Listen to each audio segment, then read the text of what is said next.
Today we're doing a podcast and we have two special guests with us. We have Benny and Zhemyr, two great friends of our organization, Avance Latino, who beyond the nonprofit work that we're doing, we can call each other friends, I'm assuming, right? Are we friends? Yeah. We're definitely friends. So I'd like to start off with Zhemyr. Who are you, Zhemyr, and what do you do? Who am I and what do I do? Loaded question. So let's see, as an individual, I'm a father. I'm a father of two boys. I have two amazing boys. Lucas, who's about to be 9 years old in just a few weeks, and Nicolas, who just turned 6 not long ago. I'm a son to an amazing mother who's 83 years old. Wow. I'm a husband to an amazing individual who's actually one of my rock stars in my life and one of my heroes. And then career-wise, I happen to work for Chase. I'm a community manager. I represent the San Gabriel Valley area. And what I do in my role is I work with nonprofits, I work with local government, and really I work directly with the community to uplift and create generational wealth. That's generational wealth. We'll talk about that soon, but I love that word right there. And is there a lot of similarities? Is there a lot of differences between you guys? You guys are good friends. So what do you do, Benny? You're gonna hear our stories, and as we answer the questions today, I think you're gonna find more similarities than differences.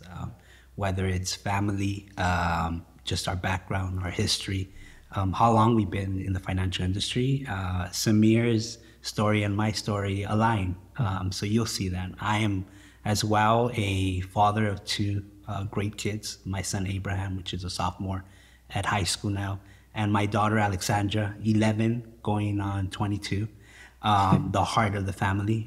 Been married for 17 years. Son of two great immigrant parents that both came from Mexico. My dad and my mom still live here in the community of East LA.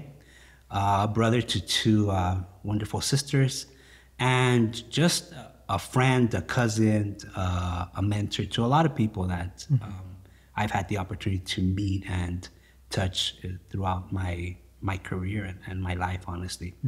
What I do, it's actually like Zhemyr. I am a community manager for JP Chase. Have the opportunity to work with great organizations like Avance Latino, government officials, business owners, just be able to complement the wonderful work that organizations like yours is doing out here in the community, especially in this very important community of East LA, Boyle Heights, which is, where I was born and raised. So. And that's where we're from, right here. Our headquarters are here at East LA. But like Zhemyr was saying, and you're both saying, we're serving a lot of areas in LA, San Gabriel, East LA, even parts of Orange County sometimes. But I would love to hear more about how did you guys end up in your current role? What did it take to get there? I'd like to start off with Benny. How did you end up in your current role as a community manager? I'm assuming you didn't graduate college and that's what you started, right? No, definitely not. First one in my family to graduate college. Not only my siblings, right? My immediate family, but cousins. Everyone, right? So I was the first one. And went to Cal State LA, graduated with a business degree from Cal State LA, but I didn't really know what I wanted to do. First started as wanting to be a history professor, then journalism, and ended up in business because I always had that entrepreneurship mindset that I wanted to start my own business. But graduated from Cal State LA, it was difficult. I graduated post 9/11, so the market was a little tough, and I didn't really know what I was getting myself into. Through networking and contacts, I landed a job at a financial institution, Wells Fargo. And I worked there for about 8 years. And then went from bleeding red to bleeding blue at JP Chase. And the last 12 years I've been here. Different capacities, but back to your question, how I became a community manager for Chase is I've always been passionate about the community work. I've always had the opportunity to go back to my East LA, Boyle Heights community to talk to the youth about my journey, about my career journey, about how it was growing up in East LA, and how I now, am fortunate to work for a great corporation like JP Chase. So because of that, I was asked to help lead this very important initiative that we have to advance racial equity and I was given the opportunity to impact. So that's how I got into this. And I'd be curious to know if Zhemyr's story is similar, because you both have the same role currently, different regions, but was it the same for you? Were you bleeding red as well when you started? Very similar, very similar. So Benny mentioned earlier how we have a very similar journey, and this goes beyond just the work that we do now. So yeah, 20 plus years in the financial services industry, but you know, the context goes beyond that, right? So went to Loyola Marymount, graduated from there in 2002. And very similar to Benny, I was the first one in my family to go to college. Really, for me, I was the first one to finish high school. My parents are immigrants from Cuba. And that's a whole different detailed story. It's a whole other podcast we could talk about. It is. As to how we got to the U.S. My dad being a political prisoner in Cuba and basically the difficulties that he faced. But anyway, fast forward to us getting to the U.S. It's about, you know, not knowing what you don't know, and, you know, knowing that you got to graduate high school is something that I did just because, and then thinking, okay, well, we should go to college, sure. But it was definitely a difficult struggle because, again, we didn't have that individual in the family that can basically help us navigate, which is part of the reason why currently I serve as a mentor to a number of different individuals, because I want to help those that went through the same hardships that I did. But professionally speaking, the same company, so I also started working for Wells right after college. Very similar roles, in fact, the exact identical roles that Benny had. In fact, our journey goes into a love-hate relationship because we were always neck and neck with each other, right? As a first role was credit manager, that was a producer. We were always looking at each other's numbers. Who is that guy? And that's how we met at different trips. Like, oh, who's that top performer? Let me meet with another top performer to see what that guy's doing so I can beat him, right? And then as top branch managers, you know, the economy changed and things changed. The division of Wells that we were working for did shut down. And actually, because of Benny, who went to Chase, the power of networking, I also started working at Chase. So I owe him that, because it was him that opened up my eyes to this amazing organization that we both work for now. You know, as Benny said, different capacities. So we came in and we were branch managers for Chase, also neck and neck, also running very big operations, top in the nation, always saying, oh, who is that guy? How can I beat him? What's he doing? What's his strategy, right? But also from a very friendly place. It's like, hey, what are you doing? How can we help each other out? And I think that's always critical to learn best practices, because we don't always know everything. So understanding what other individuals do. But, you know, I'm a fan of doing the very best that you can in the role that you have right now, and also a fan of networking. And it happened to be that now we have this new division that launched at Chase, and the head of the division for California gave me a call and said, hey, we're building out this team in California, and we would love for you to be a part of it. And it turns out that he was actually my district manager before in a branch manager capacity. And he found value in what I added to his team before, and he asked me to go ahead and help him build the team for California. But really, I think the power of networking, Benny obviously being a big reason why I am in the role that I'm at right now, in the company that I'm with right now, but just love what I do at this point in time. A couple of key things you guys are saying, you know, so immigrant families, you come, no mentors, no one that guided you through college, told you what to do, so I applaud you guys for that. Great stories right there.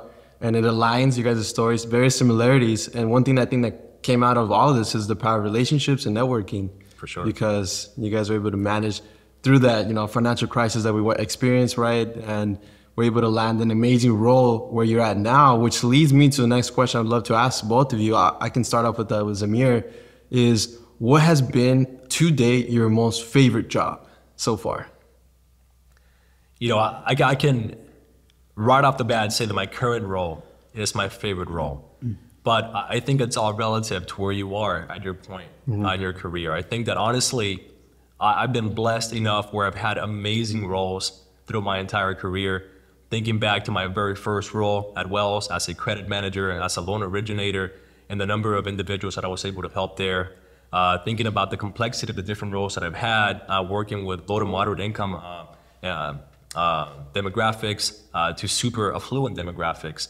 So there's always a favorite position at any given point in time. As I reflect back now, though, my current role by far is my favorite role. And that's due to the fact that I'm able to bring in all of my experience from 20 years of the financial services industry and just put it together to help those individuals that are very similar to myself, that are basically facing the struggles that I face coming up. As you mentioned, not knowing what you to know and the power of networking. Many times we're restricted and basically building that pathway because we just simply don't understand what route to take. In my current capacity, I'm able to do that. And because of that, it makes it my favorite role. And you get to work with, you say you mentor other people, you work with organizations, you get to help the community and, be able to help, bridge that wealth gap, build generational wealth and the tools and resources you provide in the community, right? Most definitely. And one thing that, Benny mentioned earlier is that, we get to work with incredible organizations, right? Part of what we do is amplify the work that other organizations are already doing. And maybe, Benny, you can talk more about that. Yeah. I would say my favorite job is my current role as well. And that has to do with the impact that we're able to provide and make, right? With having the power of JP Morgan Chase behind us, but complementing the work like Zhemyr mentioned, that great organizations like Avance Latino is doing in the communities. But if I could go back, I totally agree with Zhemyr that maybe it's not about your favorite job, but your career journey, right? Because I can honestly say that the financial fundamentals that I learned as a credit manager early in my career I am the person that I am today because of that, right? So yes, I could tell you that community manager by far is my favorite role because of the impact that we're making out there in the community. It's a different impact. You talked about mentorship. You talked about impacting maybe careers of the individuals that we have the opportunity to lead as a branch manager. The impact that we're doing now in the community is different, right? And it helps having partners and collaborating to the work that Avance Latino does, because you have built trust in the communities that we're out, right? So being able to come and provide financial education to the youth, to the parents, to the seniors, be able to go to the schools and talk about not only just financial health, generational wealth, but our careers, right? And Zhemyr talked about it, the struggles that we had growing up as being first generation college students, or in Zhemyr's case, first generation high school graduate, right? The same challenges that our students today are facing in our communities are the same struggles that we were facing many years ago. Definitely. Right? So the impact that we're able to bring through now the knowledge of 22 years in the financial industry, right? But our stories and what we've gone through, I think is impactful. And that's why I love the role that we're in. I want to add to that. It goes back to just life experiences. And I love what Benny just said, right? We are basically the sum of our multiple different parts. In fact, we're more than that. As I reflect back, look, I was born in Cuba. I was born in a very small country town in a house that my parents built themselves. We had a dirt floor in my house, right? The house was probably no bigger than 400 square feet, no joke. For me, if you ask me what's your favorite house at that point in time, it's I would say I love my house. My house is beautiful. I'm here with my parents, I have my family all around me. We moved to the US. For the first few months, we shared a bedroom, right? And for me to actually be in a house that had carpet, right? It was crazy. It was wow, look at this place. It's got carpet. For me, that was my favorite house at that point in time. And then we upgraded to being able to have the entire house, right? Because the other family moved out. So I think the different experiences that we have in life just make us who we are, not just from a career perspective, but really as a whole persona perspective. You bring a great point, and I'm going to piggyback off of that. I grew up in East LA, right? Boyle Heights, East LA, City Terrace area. And my parents fortunate enough to be homeowners, but we lived in a two-bedroom home. And one bedroom was for my parents, and the second bedroom was for two of my sisters, and they shared a room. So I slept in the couch in the living room. And as you know, growing up, I had conversations about me being from East LA.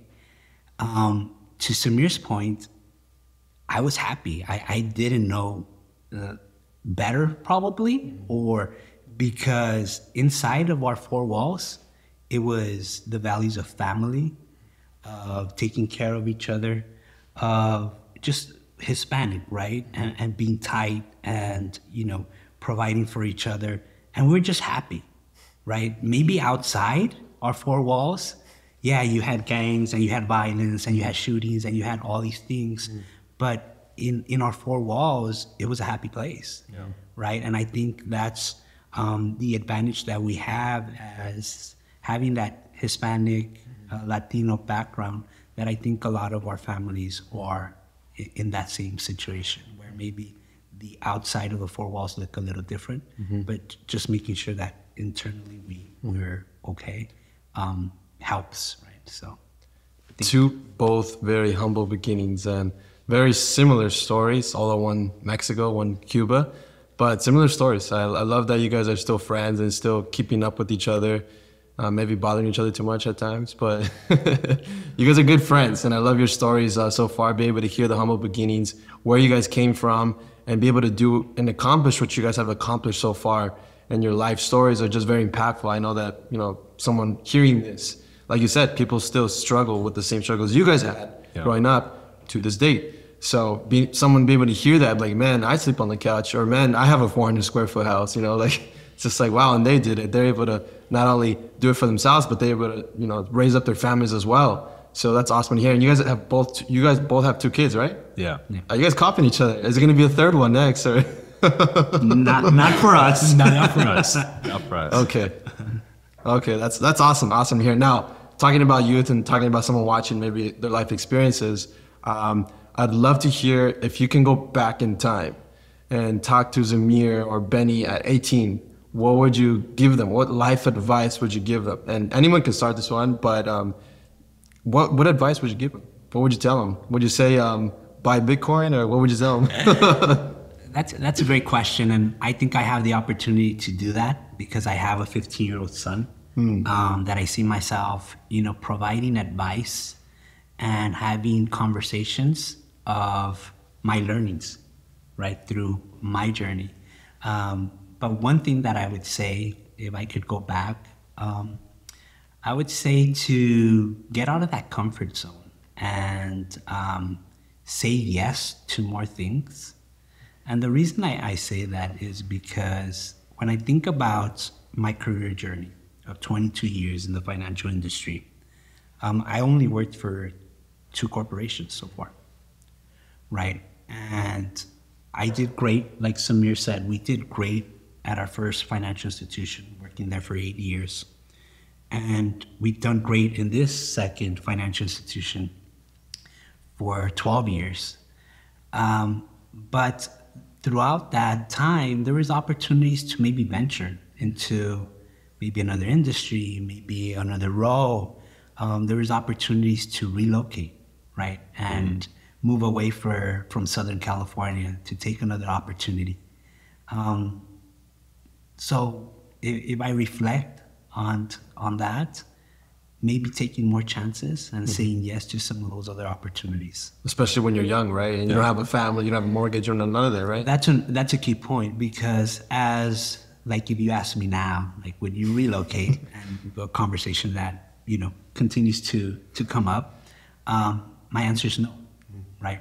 I have a son that's in high school, I have a daughter that's in junior high, I have my parents that are older, I have my family here in Southern California, my in-laws.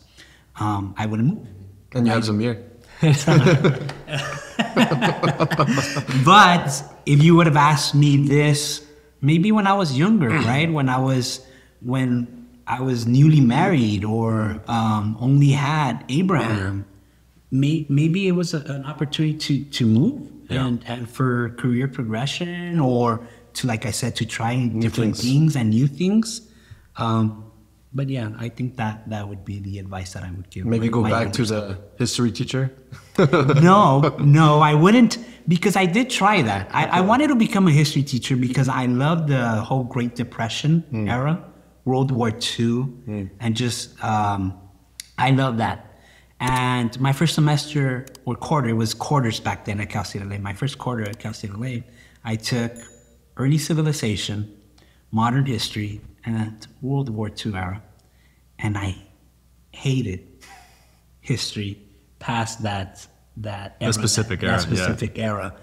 And after that quarter, I said, I'm changing my career, right? So it wouldn't be history. Okay. What about you, Zhemyr? Yeah, man. On my end, it's funny. I would say there's various time periods of my life in which I would say, in some I should have slowed down, in some I should have actually worked faster. But all of that comes back to the biggest thing that I would have done differently would have been just plan better. Have an actual goal in mind. You know, one of the things that we cover now in goal setting is having a SMART goal. And in having that SMART goal, you reflect on your why. Intrinsically, why do you want to achieve something? For me, as I reflect back on this, it would have actually done a lot of things. It would have allowed for a lot of things, as Benny just talked about, such as, well, at this point in life, do I want to take this chance? I think that many times we get into a point in our lives where we think, man, my life's complicated right now. And really, as we finish high school and we finish college, as complicated as we think life is at that point in time, your life will not get easier than it is at that point in time. It's only going to get more complicated. The more wealth that you accrue, the more responsibilities that you have, the more responsible that now you become for your family, because now your parents are elderly and you have to take care of them. And now you have a spouse, now you have kids. So going back to what Benny said, relocation. Relocation is something that came up many times in my career. And talking to some of my mentors and leaders, you know, they were able to get to a place faster than others due to the fact that they had that flexibility. They were able to move out of state, for example. And that basically just catapulted their career. For me, it was like, no, I'll wait. I'm good enough, right? Where I'm gonna keep improving myself, where I'll be able to do this in California, here locally, within a 10-mile radius, right? And that's not always the best thing, right? So, but really just having a plan, understanding what the why is behind that plan. One of the things that both Benny and I are actually doing at this point in time is we're getting our masters, right? And we're doing this 20 plus years after having graduated college. So think about that. And part of that was because, you know, I thought, well, you know, things are complicated right now. I just graduated college. I'm trying to like find my first job. You know, there's no way that I have time for additional schooling right now. I got to focus on this. And I got to kick some butt. And I got to just be amazing at what I'm doing. But then what happens? You meet that special someone. Oh, I can't do it now because this is happening. And then you have your first child. I can't do it now because this is happening, right? So part of that SMART goal planning is look, try to get things done as early as possible that are going to make a larger impact down the line. Why are we getting our masters? Because we understand that gaining that knowledge and also getting that degree is going to open up additional doors for us. But what would that have done for us had we obtained this degree 5-10 years ago, right? So again, just planning, long-term planning much earlier. From what you guys were saying, I'm in my 20s. I'm thinking, I got to push marriage. I got to move out of California. I got to get my master's. I'm just kidding. No, but I think it's some great stuff that you guys are saying. And I really appreciate, you know, the advice you guys, you know, someone watching is probably going to be like, oh, yeah, I definitely got to plan. Definitely got to take more risks because you're only young once, right? You're only in your 20s once, in your 30s. And if you can be remembered by one thing, all right, one thing, what would it be? What would it be, Zhemyr? That's a loaded question. I think that goes back to what your passions in life are. And I think that if you had asked me this 5 years ago, my answer would have been different. I'm blessed enough to be the father of a son who is in the autism spectrum. And for me, although I love what I do right now, and it's big and it's amazing helping individuals that are struggling financially and helping individuals set a plan for the future, One of the things that I also see that this community also has a subchapter, right? Where within that, you also have individuals whose families are affected by individuals who have special needs in their family, which makes their situation that much tougher. It basically leads to, the stats indicated, this to additional divorce. It leads to additional issues within the family. Talking about navigating a situation when you don't know what you don't know, and like, where do you get help, right? So it's not just in terms of finances, but now you also have this additional burden in your family, and like, how do you handle it? And it is a burden, right? It's a burden because if you don't understand how to navigate through it and how to lead your child or your entire family through this struggle, it becomes very daunting on you. So what I want to be known for is basically an individual that has made an impact for those that are affected by a specific cause. And if it happens to be where, one, it includes a situation around finances, that's great. And if it includes a situation around finances, but specifically individuals that are affected by special needs within their family, that's even greater, right? So for me, I'm still a sponge and I'm absorbing. And in my role now, I'm able to connect with a number of different organizations. But one of the things that I'm planning for, and my SMART goal at this point in time, is making sure that I'm aligning myself in a way where I'm going to be able to make an impact to my community, not just those that are Latino, not just those that are Hispanic, not just those that are basically, don't know what didn't know because of their situation financially, but also those in that sub-niche that are also affected by individuals that have special needs within their family. That's what I want to be known for, making an impact in that community. I like it. That's literally a smart goal. Very specific, everything that you would align with the SMART goal, and that specific niche goes beyond, helping funding with the financial literacy, but goes beyond that, and specifically families that are impacted by people with special needs, right? So, and that is amazing. I love to hear that. That's a great thing to be remembered by. And Benny, I would love to hear, what about yourself? What would be one thing you'd like to be remembered by? People would remember Benny. That's a great question, and very similar to Zhemyr's answer. But for me, my legacy would be around, paying it forward, right? When I think about my life, when I think about my career journey, my educational journey, all the learnings that I've had, it goes back to what Zhemyr said and his impact. Like, how am I impacting? I remember as a branch manager, the impact that we had was different. Why was it different? Because you had a dotted line to employees, and my passion has always been around development. And the experiences that I've had through my journeys, being able to pay it forward to those employees. And how do I help with their development? How do I help them get to the next level, where they want to go, where they want to be? Now, as a community manager, the impact that I talk about and the way to pay it forward is different. But it goes back to same. My journey, based on my journey, the education that I could provide at a class that I'm facilitating, a conversation that I'm having with a junior at a high school, a dialogue that I have with a parent about being credit invisible and the importance of having credit in the United States. All these different conversations that I'm having with individuals is all about impact. So for me, that legacy is about paying it forward based on what my experiences have been, and how do I continue to make impact in someone's life. Mm-hmm. Both your responses from being remembered for one thing, I could even add to that and say, what if one day, would you be open to the idea of one day individually, or maybe partnering together, even starting a nonprofit yourselves? Even with what Zhemyr was saying, I'm sure even through the desire to be able to help families with people with special needs, maybe one day you might start a nonprofit for that. That's just an idea. It's funny. It's funny you mentioned that, but earlier in our conversation, we talked about our annual Christmas dinners that we've had, right? And it's been a great tradition that both Zhemyr and I have had for many years. That included also another friend, Kevin Tang, that's part of Chase in the auto business as well.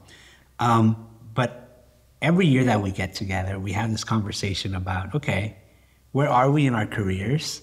And like if we had an idea to begin a business or a venture or some type of different journey, what would it be, right? And it's funny you mentioned that because our last conversation was about just the nonprofit work, very important work that you and Avance Latino does to really impact our communities.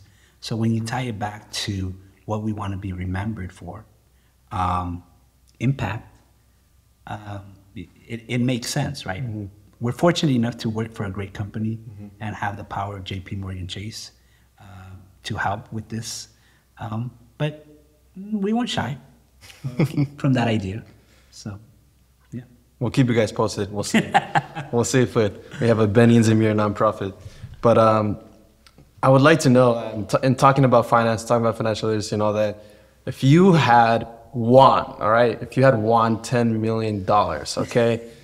Whether it's the lottery, inheritance, whatever, you got handed, you didn't earn it, right? So it's different when you get handed $10 million.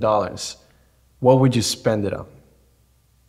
That's funny you mentioned that. Can I start? Go ahead. We were having this conversation with my wife, or I was having this conversation with my wife this week because we don't play lotto. We don't. Honestly, we don't buy lotto tickets.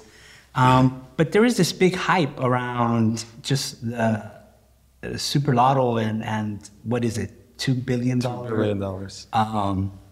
Lottery. So I was at a gas station and I said, I put gas and I bought a lotto ticket. So I was with my wife and I said, can you put this away in the glove compartment? Because when we win these $2 billion, I want to make sure that ticket is safe. And we were having a conversation of what we would do with that money, right? We always, I think, our mind starts wondering, okay, what would you do if you would have this money? And the conversation I had with my wife was, I work with great organizations. I work with great nonprofit organizations that are making an impact in the community, in our youth, in our adults, in our seniors. If I had the opportunity to get $2 billion, $10 million, what I would do honestly is I would give back to all these great organizations that I have a partnership. So hopefully, you cheer for me that I win the lotto one. I'll buy you some lotto tickets.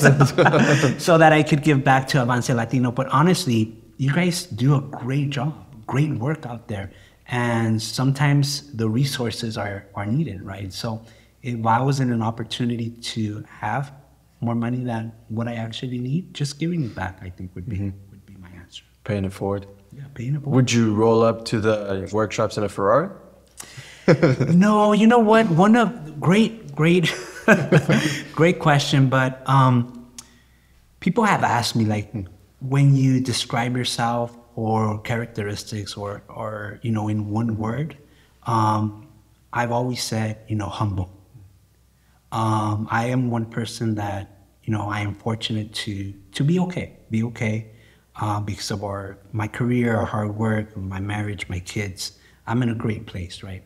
But I've always been like that. I've always been humbled, thankful for what I have, and not one person to show off, right? Mm-hmm. The money, and especially when we're teaching financial education, right, and the importance of creating generational wealth. I'll stay with my Mazda, and then still be a millionaire. Okay. What about you, Zhemyr? It goes back to us having very similar views. I'm going to take a different approach, though. And although a good portion of the money would definitely support nonprofits and the work that I'm passionate about, financial literacy being one of them, whereas some firms call it financial health education. But I think a lot of it goes also back to investing in organizations that support our communities in different ways. And another big one is tithing, right? Mm-hmm. And that's basically our faith-based mm-hmm. organizations, obviously which Avance Latino has a tie to as well, mm-hmm. right? But in doing that, I think that, yes, we need to be balanced in our lives. And of course, there's a knowledge piece and the direction of what to do with our finances, and that's great. And if we can have someone that can help us in that spectrum, I think that's awesome. But I think in order to find balance as an individual, regardless of your wealth class, you also got to be balanced spiritually, right? And the fact is that, tithing is something that I'm a big fan of. And some individuals just simply believe that a faith-based organization just exists by divine intervention. It just exists, right? It just shows up and it provides all these amazing services and sermons and whatnot, and it uplifts us and provides us positivity in our lives, and we don't have to support it. And that's not the case at all. And some churches do fail. And I don't mean fail in their mission, in their community, but fail because of lack of funding. So just basically, number one, yes, connecting with nonprofits and definitely providing a nice, supple donation there. Faith-based organizations, right? But look, the fact is that I also want to take care of my family, right? And that said, I want to also invest in, not spend, but invest in a way in which, my family will be provided for. And I'm not saying that the majority of it will be this specific portion. In fact, I would say 50% or more would probably be to those around me. And why? Because this wasn't my money to begin with, right? The fact is, you said, I want this money. So I'm blessed to be able to do this. So I'm basically a tool now to provide to others, and I want to do that. But the smaller percentage would actually be in providing for my family as well, but providing in a way where they can give back down the line, right? And that could actually be my own nonprofit, right? Like, how am I going to actually bring my family in a space similar to what you guys have done with your family, but how can I bring my family in a space where we can actually give back to the things that are important for us? And how can I invest in different things that will potentially yield revenue for my family to be able to be impactful in the communities that we're in? So again, we have nonprofits, faith-based, my own family, but within that, being able to recycle that income, that investment, that revenue, so we can give back as well. And to your point, Zhemyr, I mean, if with that wealth, right, and you're impacting the communities, right, you have your business or a nonprofit, and you're creating jobs in the communities, right? You're making an impact just more than within your own family, right? You're impacting your communities and the people that live in the communities by creating jobs and providing knowledge. So this could really expand, right? And make a bigger impact. Definitely. Right? So yeah, I like your answer. And I'm part of your family, right? So I would also be part of that million. You definitely would be. You definitely would be. I'll be checking out and seeing if we receive a check soon from you guys. It's $10 million that you guys won, so we'll see. Or the $2 billion from the lotto for our organization. But no, I love the answers you guys were saying so far. It's been really, really good. We want to end up strong. We want to end this very strong by talking about what does generational wealth mean to you. I can start off with Zhemyr, but what does that word generational wealth mean to you? I love the question. I love the question. And generational wealth is something that we advocate. Generational wealth for me means financial freedom. Financial freedom for myself, for my kids, for the lineage that I have forward. But it also means that I'm representing those that came before me. I think of the struggles that my parents went through, that their parents went through. I mentioned before that my father is a political prisoner. My dad spent some time in prison in Cuba because he fought to reclaim what was his, what was something that his father built. His father basically was struggling in Spain, came to Cuba, and basically developed a foundation for his family to be okay, to be comfortable. A new set of government rules came about, and basically they were stripped of that, right? My father fought for that. As a result, he was in prison. Fast forward, we had the opportunity to come to the US and basically reestablish a new life here. So as I think of my why right now financially is to basically represent the struggles that my dad went through, the struggles that his dad went through, and that lineage that I have, but to also ensure that my kids down the line are comfortable, that they're able to reflect back on what I'm doing, and that it basically means that this is for them. What my dad did this is for them. It all ties in together. There's context around here. There's a narrative here. And as a result, what it means for me is to ensure that I'm probably representing those that came before me. I'm representing those that are going to come after me. But I'm also investing in the education of my kids, and that they understand the power of education so they can also invest in their kids as well, right? Because I've seen it so many times where we have somebody that's doing well, and all of a sudden there's a disconnect with the next generation. And basically there's a plummet, and there's no longer generational wealth. It's got to start again. And I would like to prevent that situation. A lot of this goes back to awareness, education, and make sure that I'm spending the time with my kids and my grandkids as well to make sure they understand the power of generational wealth.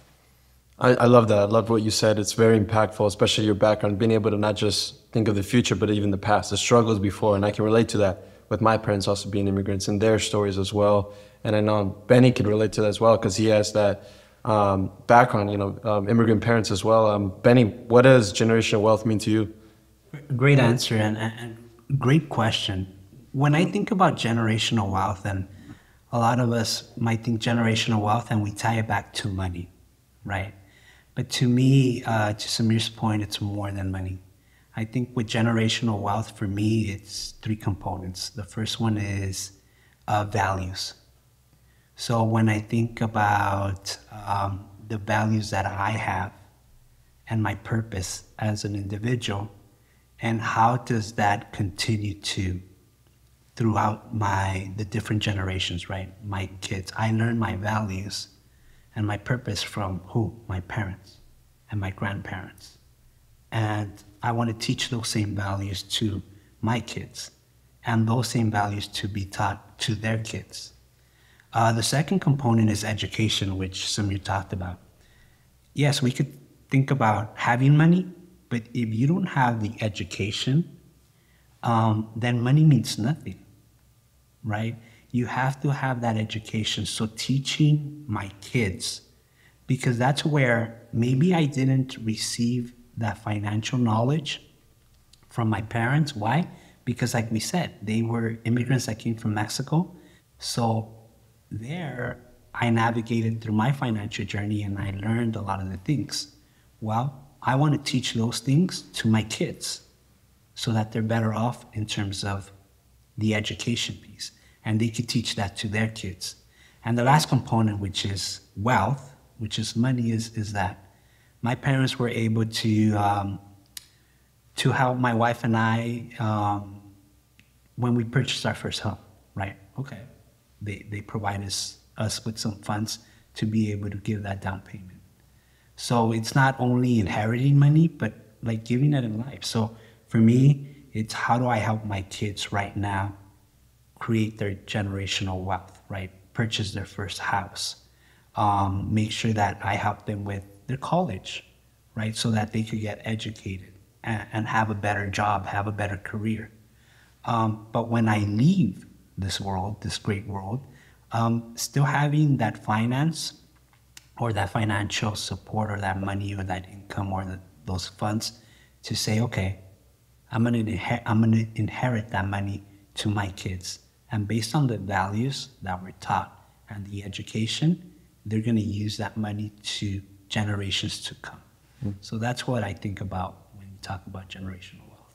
I think both of you guys' answers are very impactful, and I can relate to both of them. Being able to see generational wealth as just, beyond the dollar sign or how many commas are behind, that one. But at the end of the day, instilling the values, instilling purpose, instilling, giving back. I think both of you guys really talked a lot. Just in the whole conversation we've had today, a big key thing here that I keep hearing is the power of giving back, humbleness, being able to amplify the voices of others, building generational wealth, networking, relationship, a lot of key things that you guys were talking about today. I think it's been a very powerful conversation, very insightful. We got to hear a little bit of who Zhemyr and Benny are as a team, as a brotherhood. I don't know what you guys call each other like that, but also as individuals as well, with your families and who you've been able to become through your life experiences, through your career journeys, and everything that has been and till this day and moving forward, the great things that you'll continue to doing. And we thank you too here at a nonprofit Avance Latino, because you guys have both been a very important role. And it's only been a year, a little bit over a year that we've known both of you guys, and it's been a very impactful year that you guys have, helped us a lot. We've known Benny a little bit longer. He was our initial connection to Zhemyr as well. But you guys have helped us a lot with workshops, with even the first time I met Zhemyr, it was with a food drive. I think you guys came in suits. I was like, what are these guys doing in suits? We're going to get down and dirty. But it's been great. I love seeing the work you guys are doing and the impact you're doing, because it helps us amplify. Like you guys say, we just want to come here and amplify the work you guys are doing. And at the end of the day, we all have the same mission and goal, is to be able to help people to build their generational wealth in their own life journeys and have them understand financial education. Especially a lot of the families that we serve come from different countries where the bank is the enemy, where the money goes under the couch, So being able to break those culturally, be able to go in there and be able to come in there and teach and amplify and educate and empower the families, I think that's important. Beyond, the Latinos or Hispanics, everyone that can benefit from that. But I really appreciate both of you guys on behalf of the whole nonprofit. Thank you for coming on the show, on the podcast. Thank you, Josh. Thank you for the opportunity to answer these questions. Great questions, by the way. And thank you and Avance Latino for all the work that you guys are doing out there in the community. And it's our pleasure to complement that work and be part of the impact that you guys are doing out there in the community. Thank you. Yeah, and if I can just add to that, really it's because of organizations like yours that we're able to make the impact that we're making, right? You guys, as Benny already said, you guys already have been doing the work for many, many, many years. We're just a small portion of that. But we understand that small portion is also very impactful. But I just really want to say thank you so much for creating the platform so that we can make that impact as well. Thank you guys. We appreciate both of you guys and hope to have you guys soon back on the podcast. And, thank you. Thank you so much. And thank you for everyone that was watching. Be sure to share, like, subscribe. We are doing this. We want to build a platform for not just ourselves, for us as a nonprofit individuals, but for people like Benny and Zhemyr. And if you're watching, if you're a small business owner, if you're a professional working in amplifying people's financial knowledge, we'd love to have you in the podcast. Be sure to reach out to us, subscribe, like, share, and we'll see you next time.